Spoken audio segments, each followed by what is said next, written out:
In Lower Pampling, the captains of a controversial cricket team keep getting murdered. Can Barnaby and Winter untangle this sticky wicket? We're talking made up sports. The history of undercover policing.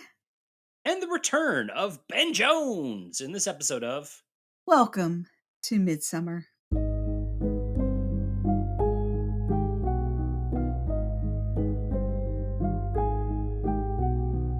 Hello, and welcome to Midsummer, the podcast where we dissect all the mysteries, the murders, and the many weird things about the long running hit TV show, Midsummer Murders.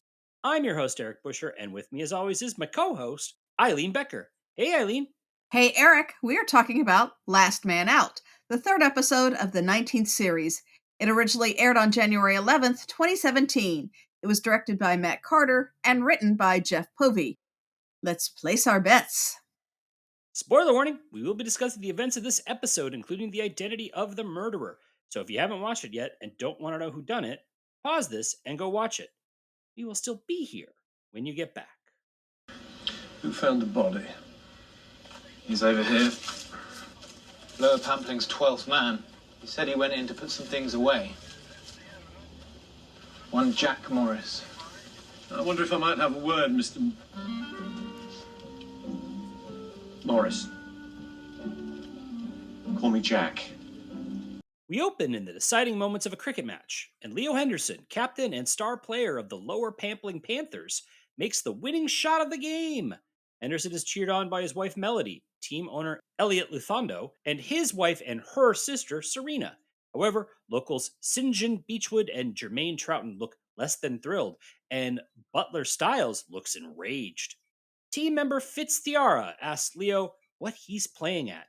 Leo then meets an unseen person at the batting practice cage and asks if they think he's great too. And he gets his response by being killed with a battery of cricket balls shot by a machine. Now, the body is found quickly, and Barnaby and Winter are called in. Turns out the Panthers are a part of the C10 Cricket League hailing from Australia. It features altered rules of the game, which makes for shorter games, as well as adding elements like cheerleaders, mascots, an electronic scoreboard, and pillars that shoot fire. The Panthers are a part of a tournament that would see the winning teams play in Australia. There are mixed feelings in the village, though. Some residents don't care for the loud theatrics of the C10, preferring the classic game played by gentlemen. Troughton is a former English cricket star, and she and Beechwood are on the local council trying to stop the C10. Barnaby is told the body was found by a Panther team member named Jack Morris, but discovers that Morris is actually his old DS, now DI, Ben Jones. Conferring in secret, Barnaby tries to find out why Jones is in town, but he isn't very forthcoming, which indicates he is there undercover. Barnaby tells him that his investigation can't interfere with his murder investigation, and if he finds out anything, he needs to turn it over. Meanwhile, Winter questions team manager and Serena's brother, Wade McMaster, who tells him everyone liked Leo and there wasn't any animosity towards him. He also talks to Melody, who says the same. However, someone sent threats to Elliot, who didn't share it with Melody in order to not upset her. Elliot is an architect who fell in love with C10 on a trip down under and bought a franchise. Now he is trying to make it take off in the UK, even though the council has announced in the wake of Leo's death that they are having a referendum on C10 and want people to vote to ban it. At the local pub where McMaster also works, Tiara shows up to meet with his girlfriend, Kia Lutando, Elliot and Serena's daughter.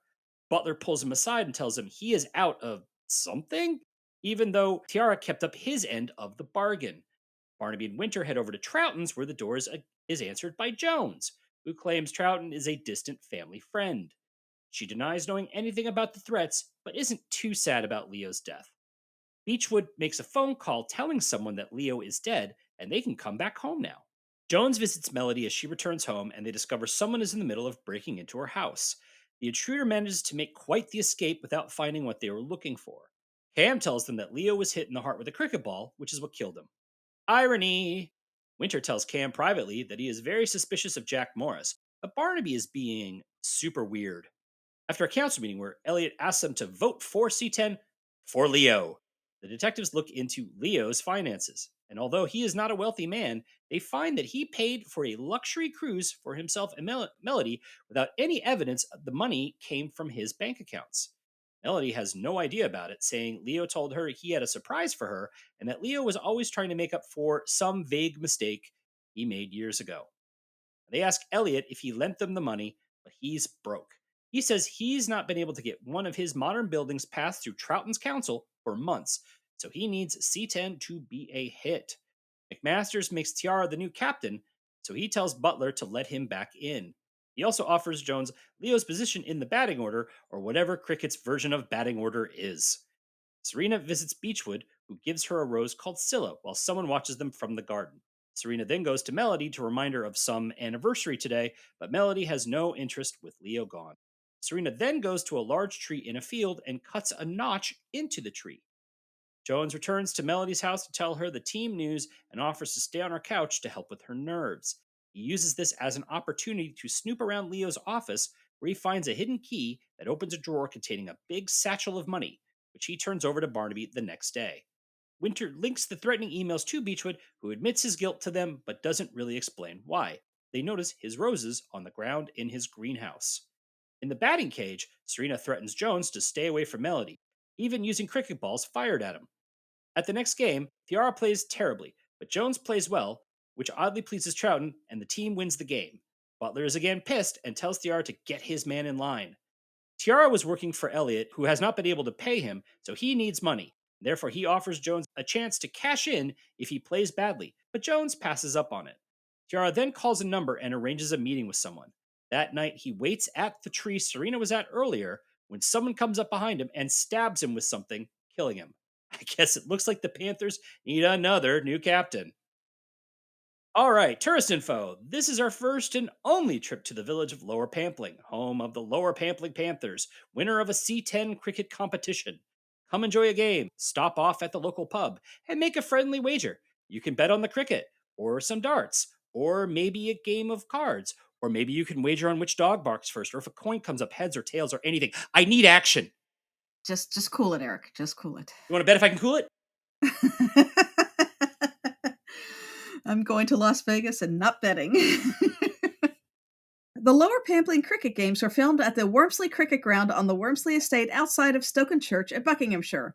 In 1985, the Wormsley Park Estate was acquired by Sir John Paul Getty, son of J. Paul Getty, once the richest man in the world. Mick Jagger introduced Getty to cricket, so Getty built a cricket ground on the estate in 1992. The Queen Mother, Prime Minister John Major, and Michael Caine attended the first match. It is known as Sir Paul Getty's ground and has hosted many famous cricketers. Paul Getty died in 2003, and the estate is now owned by his son Mark. If it looks a bit familiar, it was also used as the cricket ground in Season 12's Secrets and Spies. Oh, no wonder there's pillars that shoot fire at that field. It's owned by an American. Yeah, I don't think it normally has those. You think? And the big electronic scoreboard. And the big electronic scoreboard. Yeah, if you actually look at at their website, none of those things are there. It's all very traditional cricket. Yeah. Yeah. Okay, we have a strange kill in this episode already. Death by cricket balls. Leo is like kind of knocked out, tied up, and then pelted with cricket balls, where one eventually hits his heart and kills him. So the average cricket ball weighs around 5.5 ounces, or over a quarter of a pound. They absolutely could do some serious damage and have often caused bruising and other injuries in games. Hence, you see those guys with all the padding. Yeah. Though Sarah does catch a ball barehanded, so yeah. Well, Sarah is the Gina Davis of the show. A League of Their Own reference for anyone wondering what that is. Oh, I got it. Yeah, it's interesting. Because I was wondering what that machine was called, and it is called a bowling machine, which they do kind of quickly mention. Yeah. British people will know that, Americans will not, because you don't pitch in cricket, you bowl in cricket. So yeah. I mean, I used a lot of American the American names of things that probably have different names in cricket because I refuse to learn what your cricket rules are. You silly country.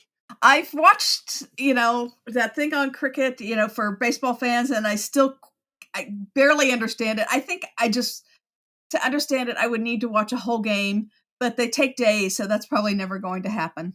Sorry for offending you, English cricket fans. I also don't care about American sports either. So I am very unfamiliar with the rules of American football, other than it just seems to be a large group of men smashing into each other repeatedly. Yeah, I don't understand baseball a whole lot, and I don't watch it that much. My mom was a fan, but I never got into it. But the video on cricket explained for baseball fans does not require you to know a whole lot about baseball. So Um, we could talk a little bit about the C10, um, which is as they talk. This is all the cricket team is part of what they call a C10 league, which is not real. no, It is very, but apparently it is very similar to what they call the T10 or the 100 forms of cricket, which is basically alters the rules of the game to make the game shorter and faster paced, as opposed to games that could last for days. They tend yeah, to have much more rigid time frames. yeah, I'm also yeah, guessing that someone has the trademark for T10, and that's why they didn't use it. yeah. That's probably whereas Test cricket Yeah. is just that. It also seemed very weird that they're very anxious about the score because they're winning by like 100 points. And it's like, oh, if he scores here, we'll win. And it's like, yeah, the other team only has like 10 points and you have 97. Maybe it's golf rules. I don't know. This seemed like extreme cricket to me. Like Yeah, with the gameplay seemed more American, and then of course you have that giant scoreboard yeah. where I was surprised they didn't have a kiss cam in the middle of something. Uh, uh, Oh, yeah. the cheerleaders and the mascots, which seemed very American to me, although these are apparently becoming. I did just a quick little research. Apparently, they are becoming a little more common Yeah. in UK sports. Which is a horrible thing for Americans to import. Well, No, I mean, I can see the kiss cam being part of a murder mystery now after the whole, Coldplay kiss cam scandal. would you rather the UK imports our cheerleaders and mascots or our gun laws and healthcare? Okay, you can have the cheerleaders, don't take our gun laws Yeah. or our healthcare. You Um, don't want them. no, no. I also thought it was the pillars that shoot fire. Is that Was that necessary? It was doing it in the middle of a game. Oh god. Um, yeah, I just didn't understand. Like, I got cheerleaders and all that stuff. The flame thing was like, that's a lot. Yeah, they don't even really do that in American sports after they'll do it sometimes when they're announcing teams during the Super Yeah, Bowl or stuff. Yeah, but not, yeah. hey, we scored. It was almost a Simpsons level of Yeah. weirdness. Um, and of course, because some people like old cricket, this does set up the classic Midsummer old versus new, which Mhm. is a driving force for so many of the plots. And to be honest, I see that in the town I live in, where people are like, "Oh, we don't want to have that," because that's new. They're putting in bike lanes. Why are they putting in bike lanes? Yeah, Um, it's Midsummer standard, and yeah, it is that sort of Midsummer is built on the clash of like the old way and the new way. yeah.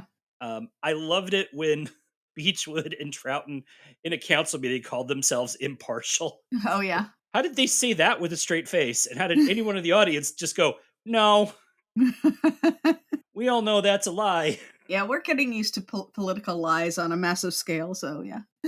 Oh, I'm sorry. The woman who captained the English women's cricket team is impartial in this, huh? Yes.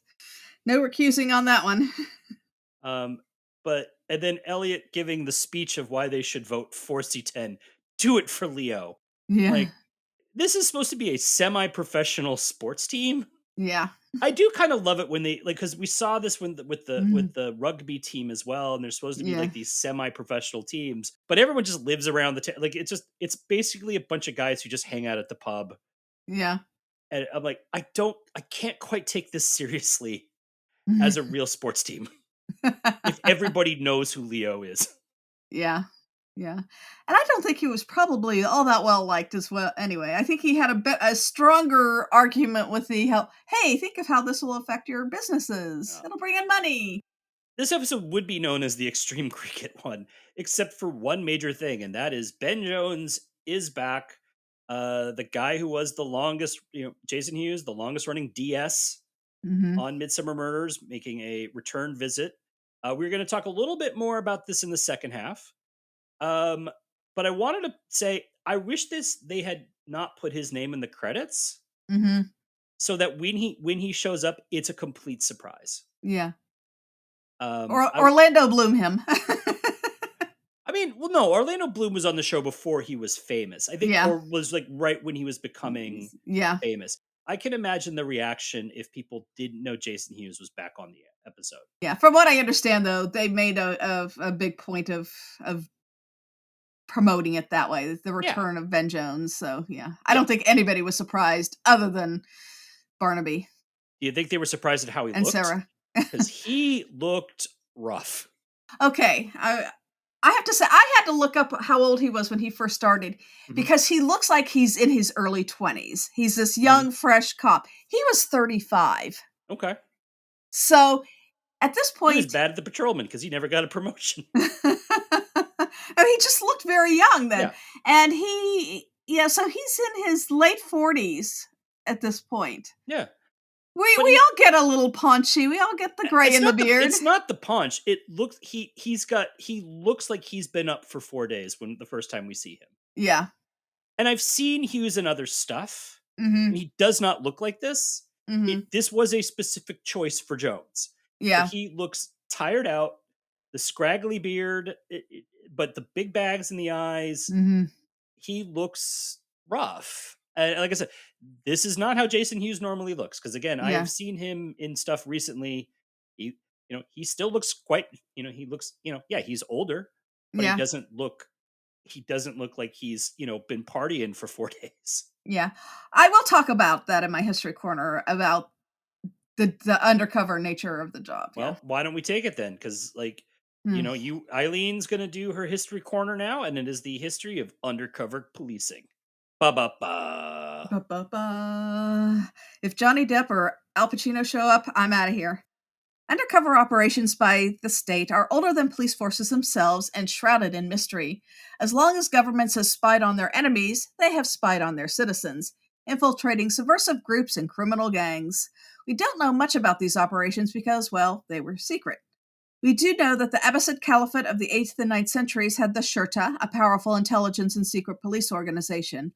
The Ming Dynasty in China had a secret police from the 1360s until 1644, and in Russia, Ivan the Terrible used secret police during his suppression of the boyars in the 16th century. Antoine de Sartine was the Lieutenant General of Police in Paris starting in 1759, setting up a secret police that was the envy of European monarchs, and he consulted worldwide on how to organize police services.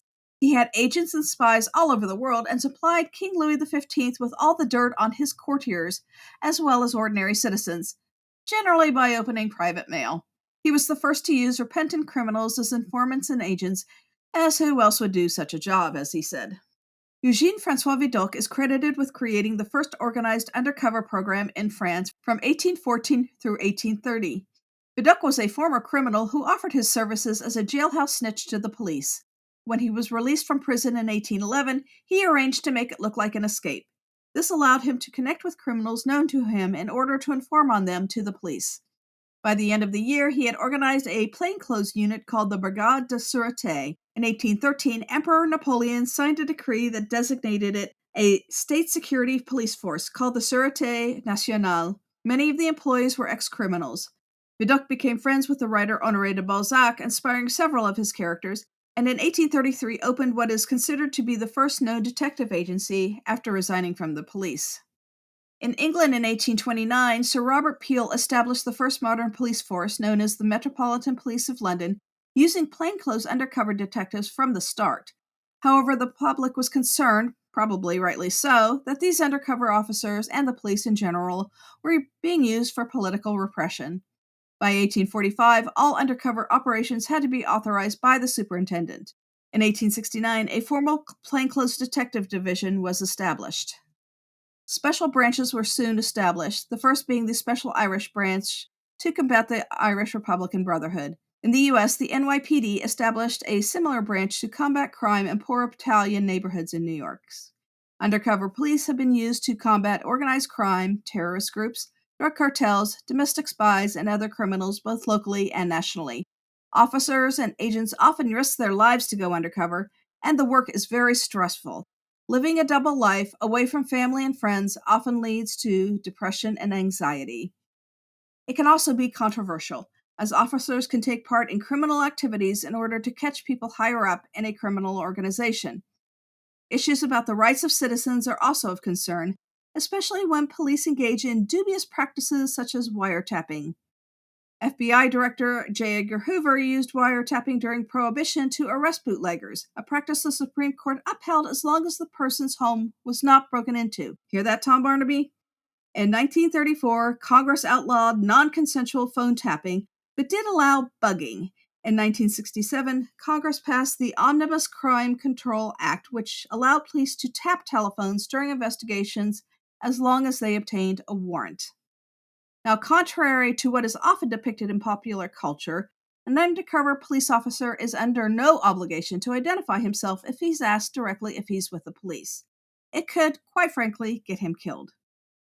The dramatic tension inherent in undercover police work has been very appealing to popular culture. In The Departed, Leonardo DiCaprio's character goes deep undercover to infiltrate a mob organization. Movies such as Reservoir Dogs, White Heat, American Hustle, and Point Break use the tension of the relationships that develop between the undercover agent and the criminals to drive their plots. Undercover police work has been explored in countless books, from mysteries and romances to harrowing true crime accounts. TV shows include Miami Vice, Wise Guy, and 21 Jump Street. Bring it all back to Johnny Depp again. It's interesting. Is like so much of this stuff now is like what you're pulling up is like the people that kind of helped establish this kind of stuff Mm-hmm. really had dubious. I mean, Hoover, for God's sakes, Yeah. uh, um, took his freedom to wiretap to insane levels, Mm-hmm. especially with the civil rights movement. Oh, yeah. Oh, yeah.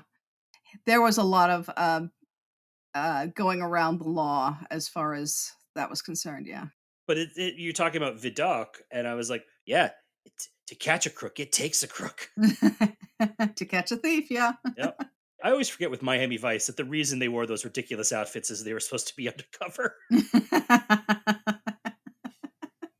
And we all know that, pastel suits and no socks are what everybody in Miami wears. Well, it's funny. I was watching SVU last night, and it drives me nuts that in like Law and Order, like the regular Law and Order, right? All the detectives are wearing nice suits or wearing Mhm. suits. Maybe not nice suits, but they're all wearing suits. They look like they're Mhm. professionals.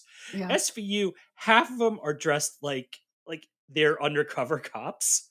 I'm like, you're SVU.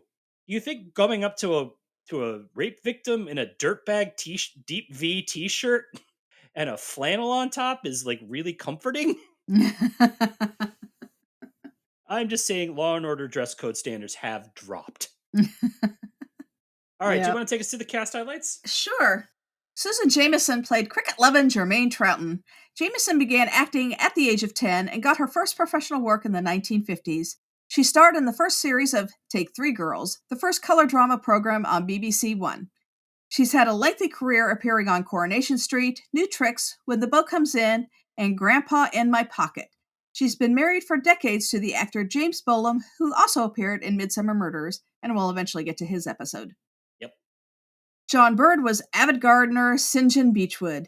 Bird was best known as a humorist with a strong political bent. Bird worked on the classic 60s British satirical news show That Was the Week That Was, and is credited with giving the show its name. In the 70s, he performed the comedy album The Collected Broadcasts of Idi Amin, which parodied the speeches of the dictator.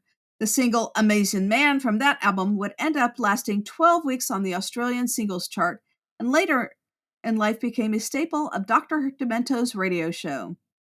He appeared in Jabberwocky, The 7% Solution, and the sketch comedy show Bremer, Bird, and Fortune. This episode marks his final screen appearance as he passed away in 2022. Joe Dixon played gambling addict Elliot Luthondo. Dixon is a Rotograd who appeared in The Mummy Returns, The Manageress, and Atlantis. He is also an accomplished tenor and can play the euphonium, guitar, tuba, and piano. He was also married to Leslie Manville in the early 2000s, and we'll get to her episode eventually. Most recently, you can see him in an episode of NCIS Tony and Ziva, which I did not know was a thing. Frances Gray played kind of crazy Scylla Troughton. Gray is Scottish and is best known for appearing in the Messiah series of mysteries. She's also appeared in Home Fires, Bloods, and 6-4. She will next appear in the new season of Shetland. Natasha Little was grieving widow Melody Henderson. As a child, her dad set up immunization clinics for the World Health Organization, and she lived in 11 different countries before the age of 10. She's appeared in Another Life, The Night Manager, War of the Worlds, and 10%. Tia Bannon was computer whiz Kia Luthando. Other than a role in a short film in 2009, this is basically her first on-screen performance. She has gone on to appear in Shakespeare and Hathaway, Prime Target, and Maintenance Required. Mark Powley played corrupt team manager Wade McMaster. Powley appeared in The Bill, Next of Kin, Bronson, and Birds of a Feather. Paul Reynolds was the crooked bookie Butler Styles, no relation to Harry. Reynolds You appeared don't know in... that. That's true. Reynolds appeared in the film Let Him Have It, co-starring Christopher Eccleston. He also appeared in Press Gang, Croupier, and Ab Fab, as well as the show Dodger, also with Christopher Eccleston.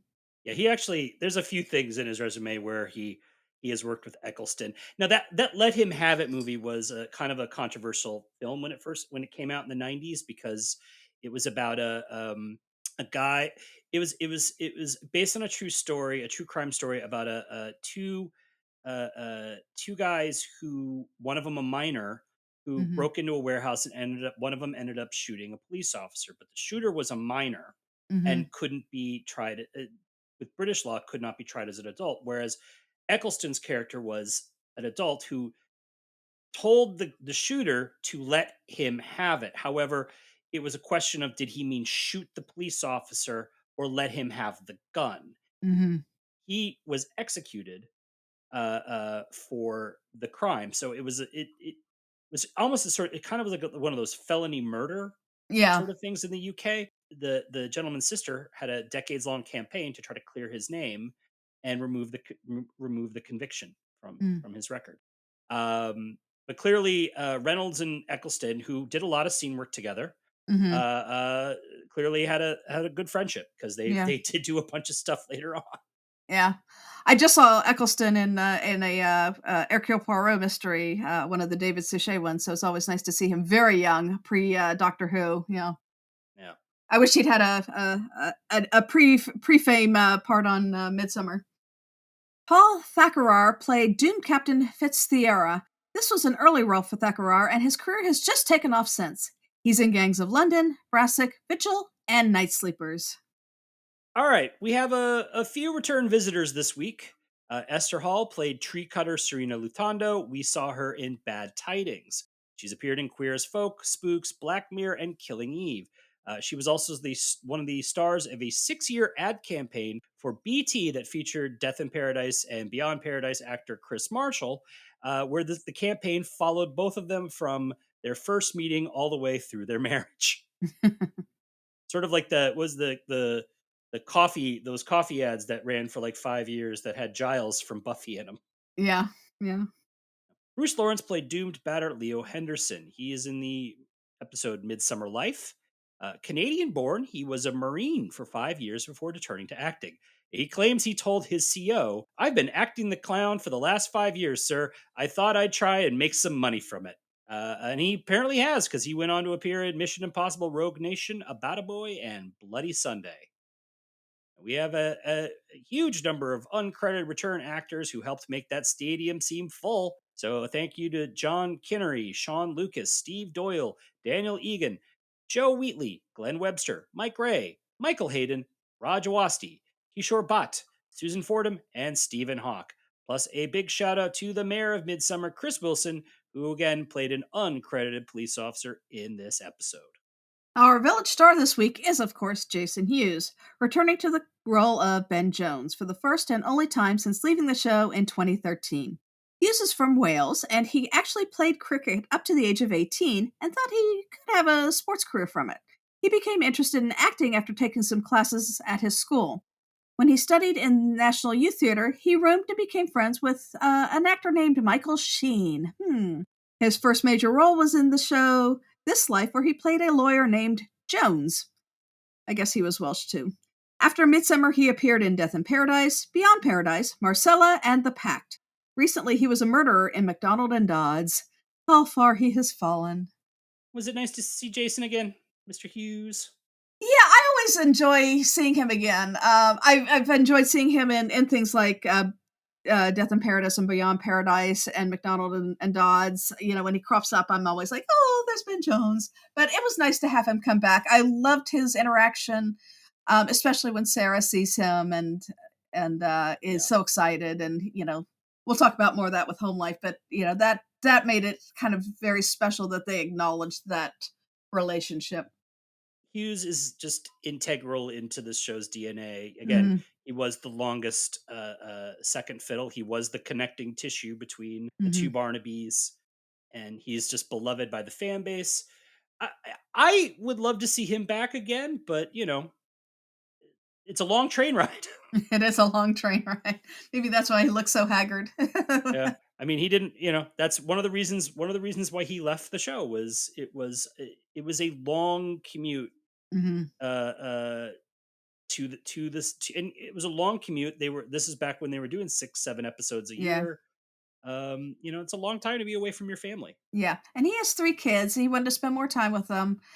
But he still is acting. I don't think he's acting as often as he did, when he was doing Midsummer, so he Yeah, has more time to spend with his family. He also apparently likes to swim and do yoga, so maybe we'll see him in one of those yoga episodes if they ever crop up again. maybe they should make Ben Jones captain down in Death in Paradise. He can enjoy the nice warm weather. Yeah, those people only last 3 seasons and then they're back. They have you ever yeah, but have you ever noticed that have you ever like the reason is that they it's because it's a hard being away from their family. The, Family, the yeah. family lived in London or always lived in London, and it's just like, and I'm always like, move your family. Yeah. Yeah. It is a tropical paradise. Yeah. I would never leave. We're going to take a quick break here. We'll be back with the second half of Last Man Out. Forrest needs one more boundary to win.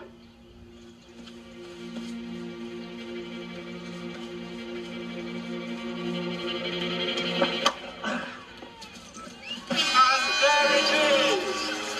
Pampling Panthers are true to the Bible with an excellent batting display back from the street of defeat. And thanks once again to the Lower Pampling cheerleaders. They've been fantastic today. And we're back. Let's talk about the second half of Last Man Out.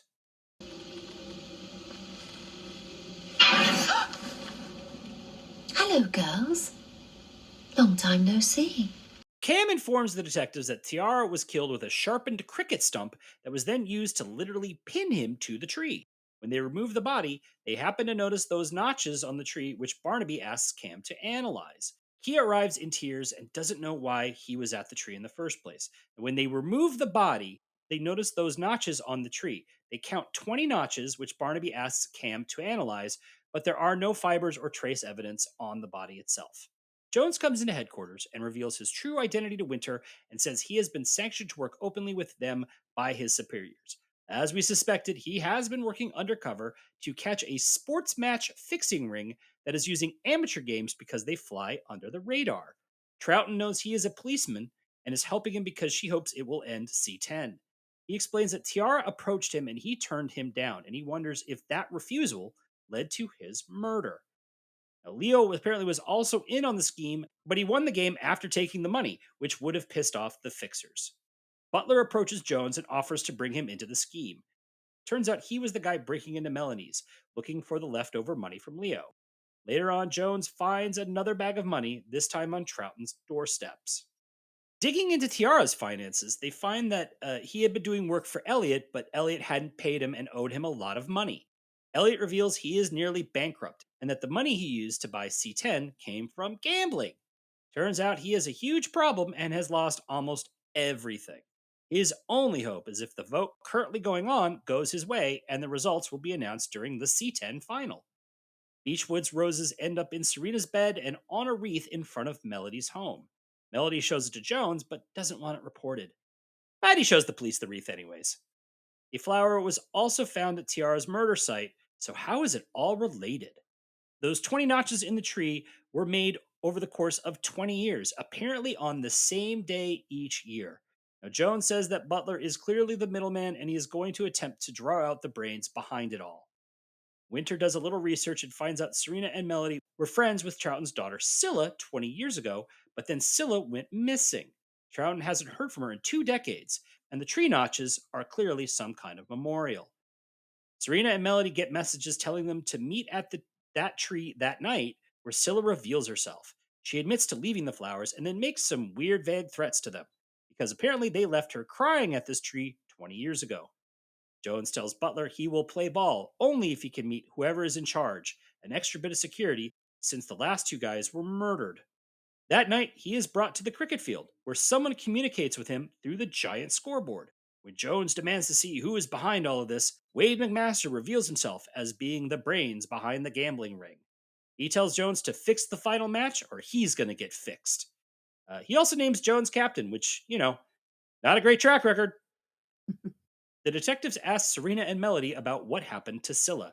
They explain they were friends 20 years ago, but after Melody married Leo, he cheated on her with Scylla. The two of them took her to the tree on the outskirts of the village and told her to never come back. However, they regretted what they did, but were unable to track down Scylla, so they could never ask her to come back. They thought something might have happened to her.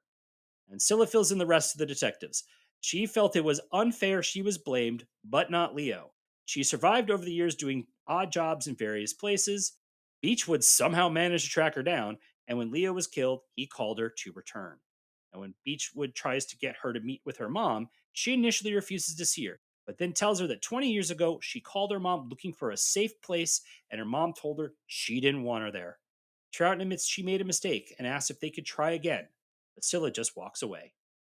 And in the gambling case, they bring in Kia after they discover that she was the one who actually ran the gambling website the scheme used. She claims she didn't know about the game fixing and seems genuinely confused when they point out that her uncle has managed to bankrupt her parents. The cops then round up Burton and attempt to arrest Wade, but Wade's in the wind. Still, Barnaby is not convinced the murders are related to the gambling scheme. He is more curious about the fact that years ago, Scylla was arrested for stalking a family who had a young son, who turns out to be the child she had with Leo. At the final game, Jones is knocked out in the locker room and then wheeled to a shed on the far end of the field and tied up. Barnaby and Winter arrive and realize Jones is missing and attempt to figure out where he is. Thinking that the gamblers might have taken him, Winter uses Kia as a sting to lure Wade out, but races back to the field when he realizes Wade has no idea where Jones is. Barnaby figures out where Jones is and races there to stop the killer, who turns out to be Troughton. We get the reveal. This was never about the C10 or gambling. Her grandchild contacted her looking for his birth mother Scylla, and she was ashamed to have no answers. She went to Leo and learned he knew about the child all along, but never wanted Melody to find out and then threatened her to drop it. Germaine wanted to shut him up forever, and she did. However, Tiara saw her leaving the scene and knew she was the killer. He attempted to blackmail her, so she killed him. She was going to kill Jones because she believed he was onto her. Apparently, she used her mounted cricket stump as the murder weapon and believed Jones had noticed it wasn't on the wall anymore. But Super Cop Jones had been oblivious. Barnaby manages to talk her down, and she actually apologizes for her actions. She is arrested, but before she is taken away, she gives Scylla the keys to her house so she and hopefully her son can have a safe place. The vote to ban C10 fails, but Elliot will no longer be running the team, that job now being taken over by Serena and Kia. And then Serena and Melody are also going to apologize to Scylla. And then Jones continues to play in the final and makes the play that wins the big game. Our killer this week is Germaine, and it has nothing to do with cricket, and don't let anyone tell you otherwise. She only killed multiple cricket players. Yeah. So this was all about her own guilt over rejecting her child 20 years ago, which was extremely harsh. Yeah. I wish we'd gotten a little bit more about the tension between the two of them, because it kind of, we just get a short conversation and there's nothing about all through my childhood you were very hard on me, and you know, it just seems to kind of come out of nowhere that yeah, there's a phone call and just no, you can't come back here and go away, and then that was it. Well, I mean, we can see how strict she is because she just Yeah, keeps complaining to Jones, "Don't put your jacket on the hook," yeah, which could drive a wedge between any parent and child. It's a weirdly dysfunctional family. yeah, But then yeah, again, it's Midsummer. They're all y- dysfunctional. yeah. Uh, she said she would get a red mist over her when she wanted to kill somebody, and I gotta be honest, that seems to contradict some of the murder scenes. Yeah. They seem very, very planned and Yes, very thought out. yes. I mean, she was wearing gloves. Yeah, Also, yeah, sharpening a cricket stump to that you could stab the guy through a tree. That takes some planning and forethought.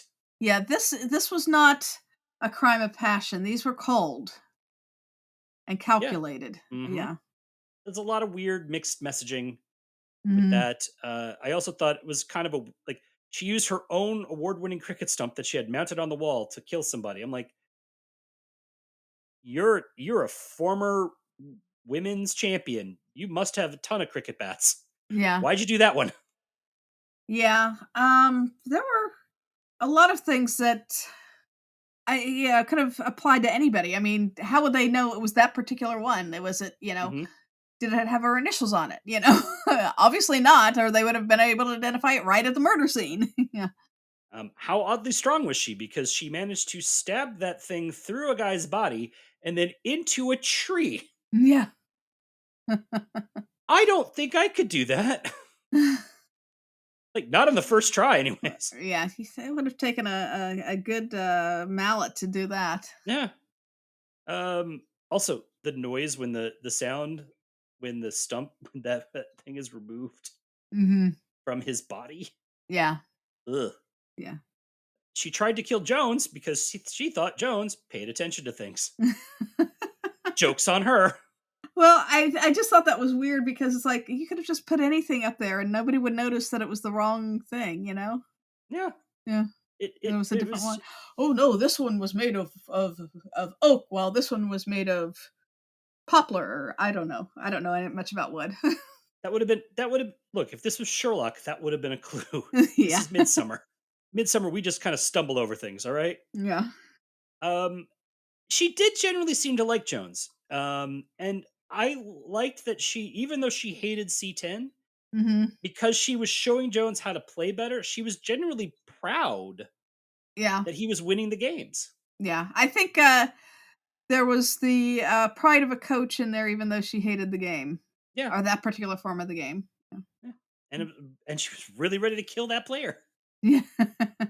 When she apologizes for the murder, she goes, "I let her." She's like, "I let my side down," Yeah. Yeah. which might explain why she's had such problems with her daughter. Yeah, that's true. I mean, if she's only thinking in cricket terms, there's something a Hmm. little weird about that. But she does have that nice fun. She does give the reconciliation moment at the end where she Mhm. tells her daughter that she can have the house, so she because she wants her to be safe, and that she wants her son to be safe there. Mhm. And I liked the line, "Look after him like I should have looked after you." Yeah, a lot of people finally seem to kind of come to a reckoning at the end of this with their bad behavior. Yep. Look after him like I should have looked after you. Also, put your damn coats on the hooks. But a large chunk of this episode is focused on Jones and this gambling scheme. Mhm. We discovered that Jones he was a DS for his entire time on the show, except for this episode. He is upgraded to DI, working in Brighton, Mhm. and apparently living with coroner Kate Wilding. Yeah. Yeah. He's working in Brighton, but he's in Midsummer doing an undercover work on a gambling ring. My question is, how big is this ring? Because honestly, seems pretty localized. Yeah, I don't understand that. There's a lot of things about the whole going undercover in a place where you lived and worked for a long time that don't make doesn't make a lot of sense. None of this makes any sense. Like, again, I don't understand why a cop in Brighton would be in Midsummer for when the fixing ring seems to be localized on one team. Yeah. Uh, and it's an inside job. So I don't know really understand like why Brighton would be involved in this. Yeah. And yeah, I would assume that the lab techs and other police officers would recognize Ben Jones. Yeah. Uh, Chris Wilson was a cop when Ben Jones was on the show. Yeah. Come on, Chris, you should have recognized him. I don't know. Anybody should have recognized him. I understand we had a different coroner, but still, I get that Cam and Winter might not have recognized him, but everybody else in that office was like, "Oh yeah, that's Ben Jones." Yeah. When he tells Sarah that you haven't seen me, and I'm like, "Dude, everybody has seen you." Yeah. Yeah.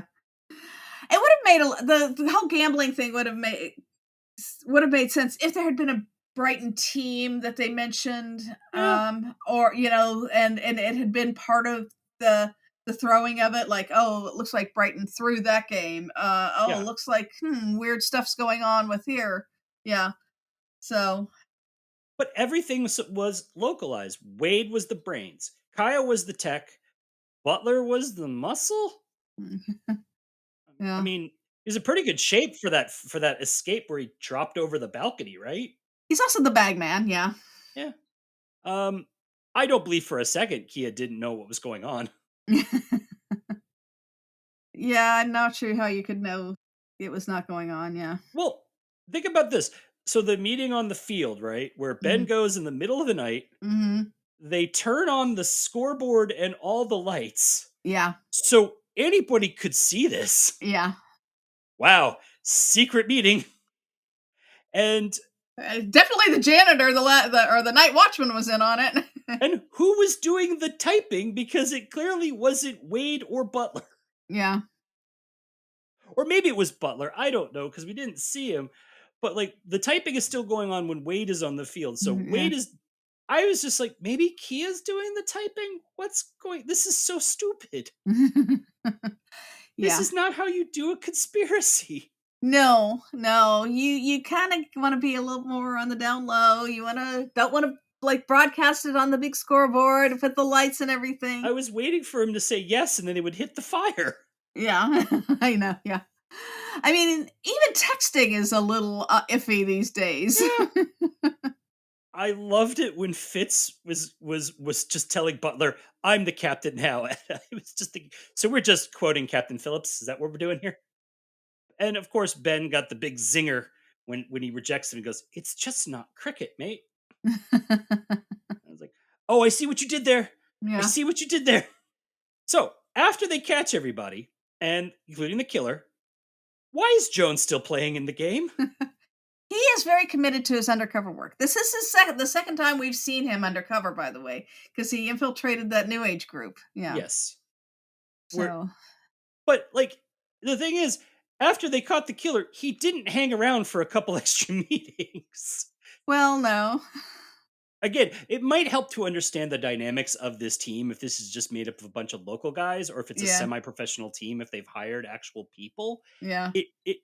It does seem like, well, no, if this is just all the locals, then this is like a triple C level. Yeah. No, he is a cop. Like, and then he wins, and apparently as a cop, he's still the best player on the team. So I'm just like, does he quit and go pro? What's going on? Maybe that's why we haven't seen him. He's playing Australian cricket. Oh, well, there we go. We can have like maybe put him on the Brokenwood Mysteries as Jones, and it's all one big beautiful world. Yeah.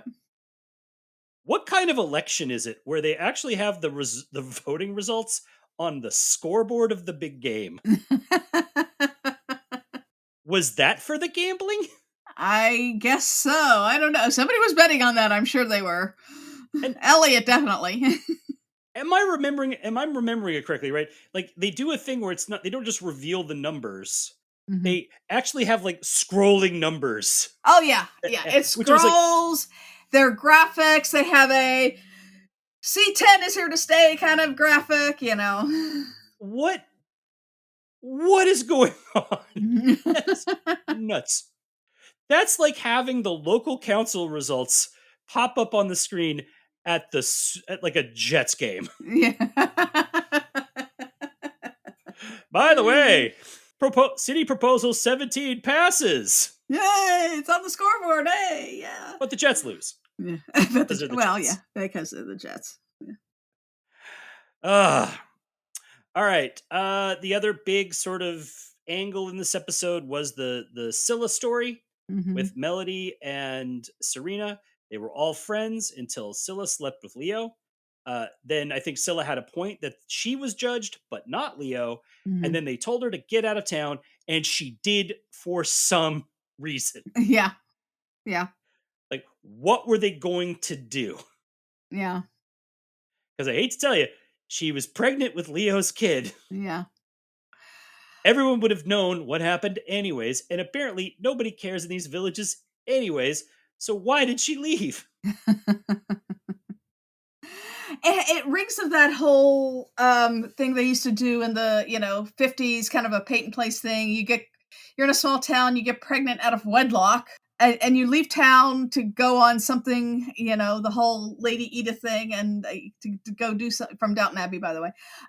And then you come back and you no longer as chubby as you were when you first left. Yeah, but this happened 20 years ago, and this episode was 2017, which means we're talking 97, which is around the time of Killings of Badger's Drift. Mhm. So I'm pretty sure that in a county where everything is a triple homicide, anyways, Yeah.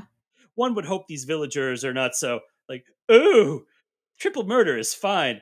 Oh no, the teenagers slept with other teenagers. Yeah. Yeah. And they were, there was so much incest going around. This was not an incestuous relationship, so it had that going for it. Yeah.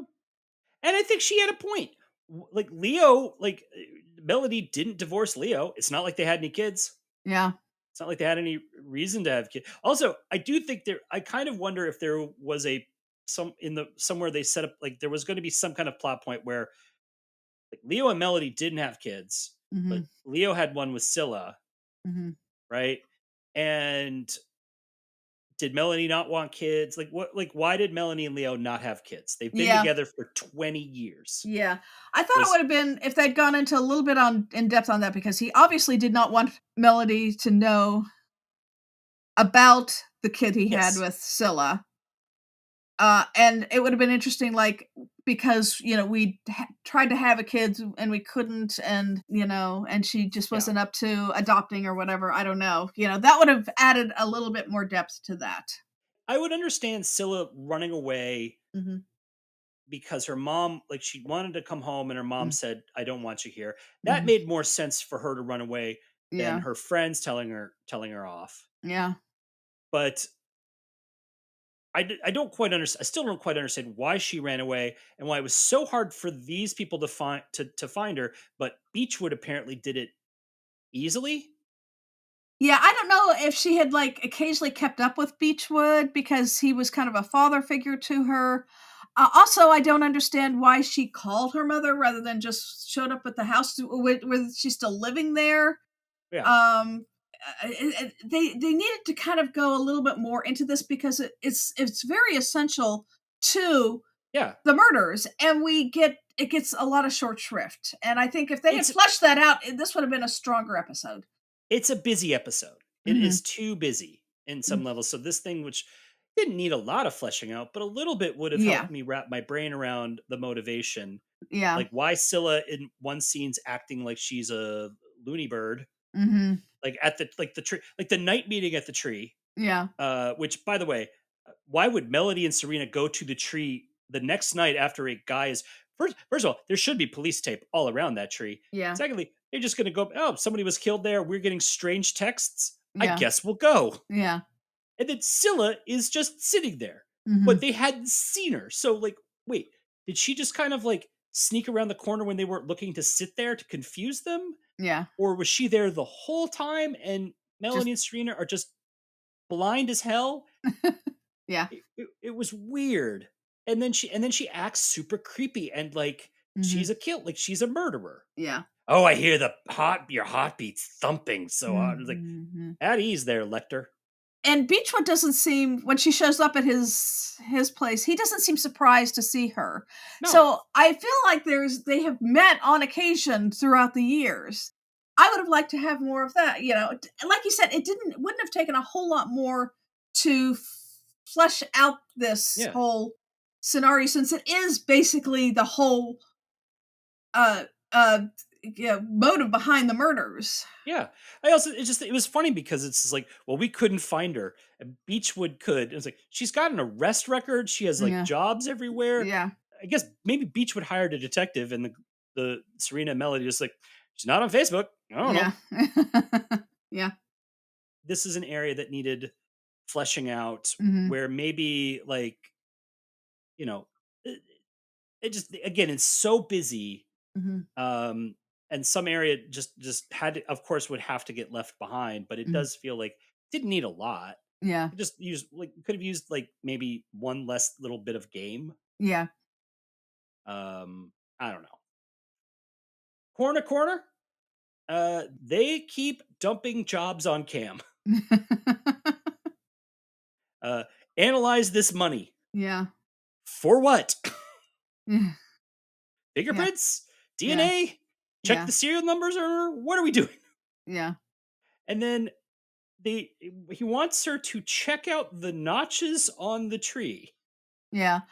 And I think carbon dating, which wouldn't actually be that accurate, but No, so they could do it, but it would required cutting the tree open, yeah. Mm. because you would look on the rings, and even then you would I because it's possible to date Mhm. rough years of Yeah. these notches. It is a Yeah. very complicated process. There's absolutely, from my understanding, no way they could tell you, oh yeah, they were all made on the same date on the calendar year every. It's like, Yeah. Yeah. what? No.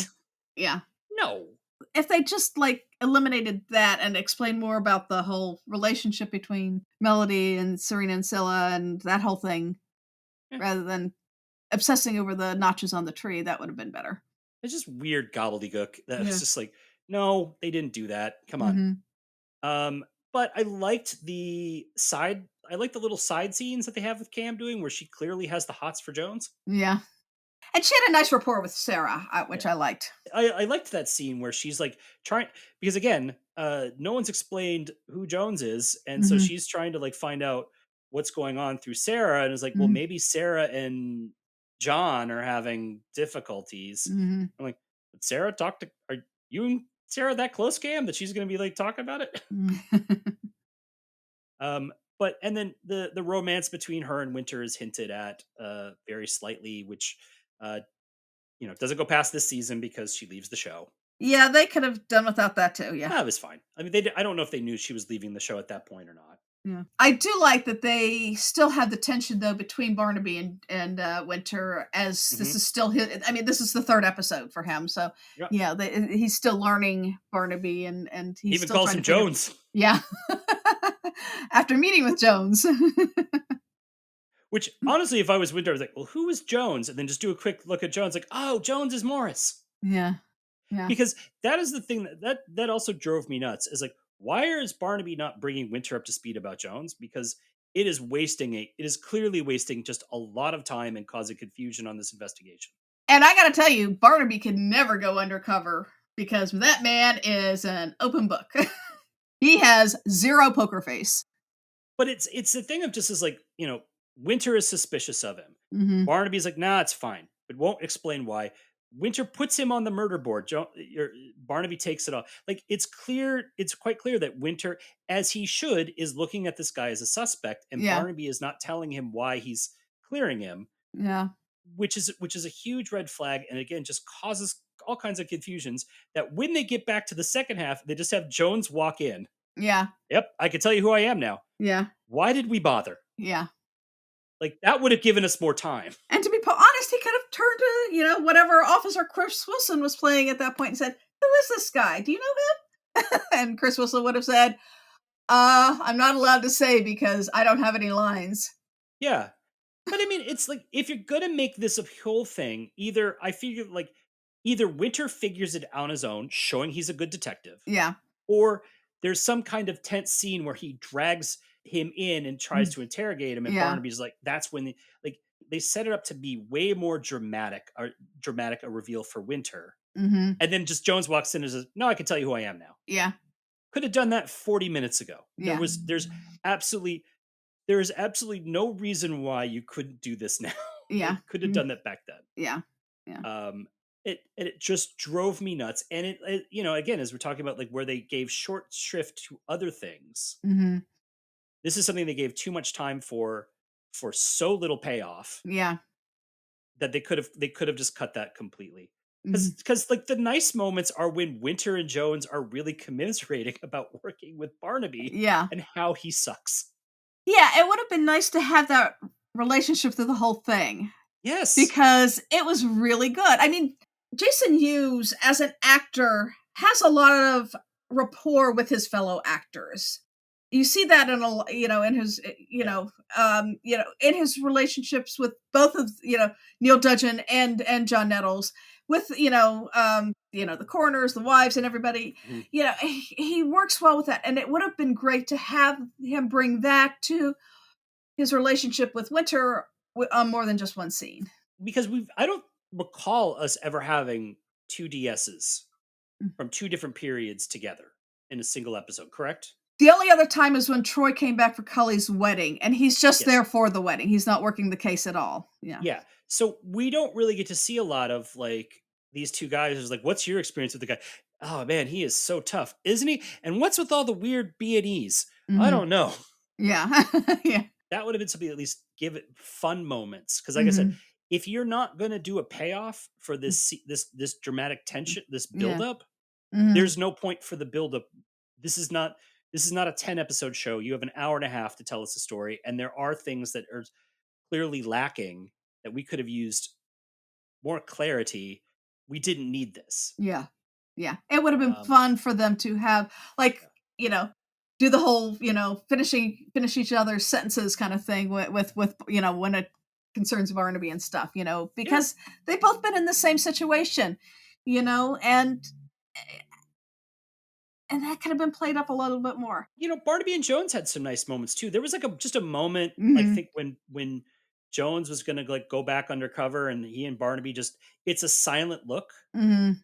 That was beautiful and said more about their relationship than anything else in this episode. Yeah. Yeah. I thought it was strange that Beechwood admits to threatening Leo, but when they ask him why, he's like, "I'm not going to tell you." And they're like, "Okay, Yeah. what? I'm sorry. What's your jobs again? Detectives." Yeah. No, no, no. You make the nice guy answer the question. Yeah. And Winter again mentions the dark web. Yeah, I don't think illegal gambling is all that dark on the web. It wasn't on the dark web. It was a gambling site. Right, yeah. Yeah. And also, if it was on the dark web, then Kia again knows it's illegal. Yeah. And then home life. Sarah is worked into this episode because we see her at the cricket game using it to teach students. And I guess this kind of cricket would probably appeal to students more than the regular one. Modern day well, at least they knew it would only last for a certain amount of time and not for 3 days. But Sarah was into it too. It's like, oh yeah, I love C10. Yeah, she was very much into it. She was so happy when they won the referendum. She caught the ball. She was cheering everybody on. She wasn't Yeah. too worried that Jones wasn't around because, the game was going on, but, My question is, why did she care so much about the Lower Pampling Panthers? She doesn't live there. Yeah. Yeah. Sarah is a big fan of this team that is not everywhere across the UK, Mhm. and it's this small village Lower Pampling. Why? Yeah, if they'd made it like, well, it's the only Midsummer team, kind of explain that, the other team's from Brighton, and it's weird because at that point, in the early scene, Jones is the 12th man, which is the player that I guess he's not on the field at all, or else she would have seen him. But No, he's the 12th man doesn't get to. He's basically the relief. yeah, I looked that up. yeah, He's basically he's the relief basically guy. the sixth man in basketball, but they're on the bench sitting there waiting to get called in. Yeah, but I guess they don't substitute out too much in No. cricket, so he wasn't out there highly visible to Sarah. England is a country that is so passionate about their local teams and their team, like their personal favorite teams and everything like that. Hmm. You know, whether it's Arsenal or it's like I think we could see it on that show, Welcome to Wrexham. Like Mhm. when it was just like you love your team, Mhm. and I don't understand why Sarah loves the Lower Pampling Panthers. Mhm. And if she does love them so much, I really want her to be one of those people that does the face paint. And And the T-shirt, mhm, the foam hands. We did see the foam fingers, yeah. but only with Patty. Yeah. Also, I would have loved to have seen the explanation of like, so it's a school trip. So this is a school day. Yeah. You just bring the kids in the middle of a school day cricket to a cricket game that has cheerleaders Yeah. and fire. And fire. Maybe they were going to write a thing about some sort of essay on the demise of British sports due to C10 and their cheerleaders and big bill and fire cannons.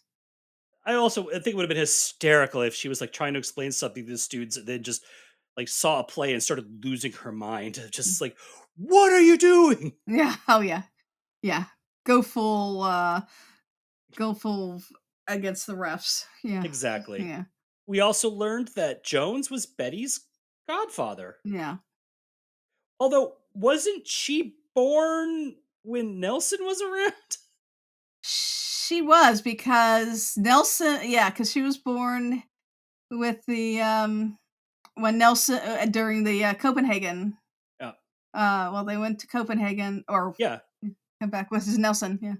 Which also means that uh Cam would have known Kate. So Kate she would have known that Kate, her like predecessor, went to Brighton to live with her cop boyfriend Yeah. Jones. The Jones thing just really should have been explained better. It just was so silly. Yeah. Yeah. Um, and the final scene was a little weird because it's Barnaby and Sarah just sort of contemplating the future a little bit. Hmm. And I was like, well, that like it almost felt like foreshadowing for a change that never happened. In many ways, yeah. Except Cam leaves, yeah. But yeah, and I know that because he had recently lost Sykes, who passed away in between the previous season and the current season, and he was still getting used to Patty. And they had a a child come along, in the last few years. So he's I think there is a realization that yeah, things are happening, and I haven't really acknowledged all these changes that have happened in my life. Because Maybe. Barnabys don't change. Barnabys are the constant. They don't change. Yeah, they are the constant. Yeah. If you was watching it live, I might be thinking, "Oh, is he going to leave the show?" Mhm. Because you talk the characters start talking about the future, that means there's a change coming. But Mhm. no, he's still on the show now. Yeah. He's like in his interviews has made no indication that he wants to leave. Yeah. Yeah. He seems to be enjoying himself. In fact, they just announced a new season. Yeah. Yeah. They're filming. Yeah. We got to get over there and get in the background. All right, final thoughts.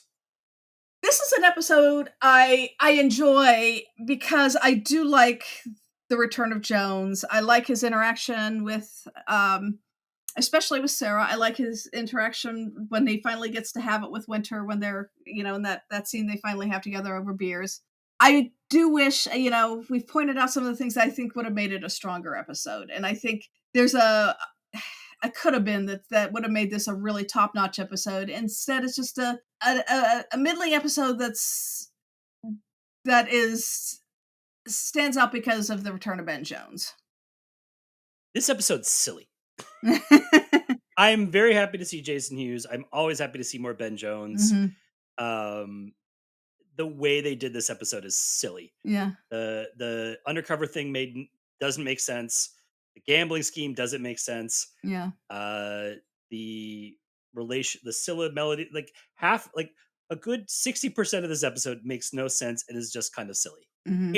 It's fun to watch. Mhm. I was like, what? Huh?